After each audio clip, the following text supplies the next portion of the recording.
రాష్ట్రపతి కాన్వాయ్ వెళ్తూ ఉండగా యువకుడు హల్చల్ చేశాడు. ప్రెసిడెంట్ను కలిసేందుకు నోవాటెల్ హోటల్ దగ్గరకు వచ్చాడా యువకుడు. దీంతో భద్రతా సిబ్బంది అప్రమత్తమైంది. యువకుడిని అదుపులోకి తీసుకున్నారు పోలీసులు. యువకుడు మానసిక సమస్యతో ఇబ్బంది పడుతున్నట్టు సమాచారం.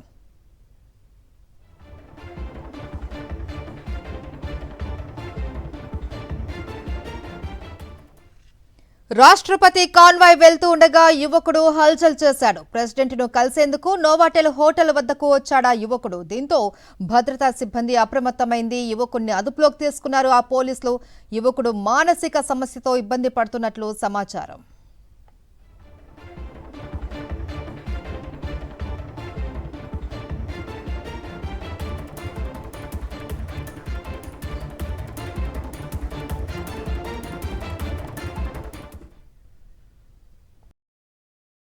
మరిన్ని అప్డేట్స్ కోసం ఛానల్ ను సబ్స్క్రైబ్ చేయండి. నోటిఫికేషన్స్ కోసం బెల్ ఐకాన్ పై క్లిక్ చేయండి.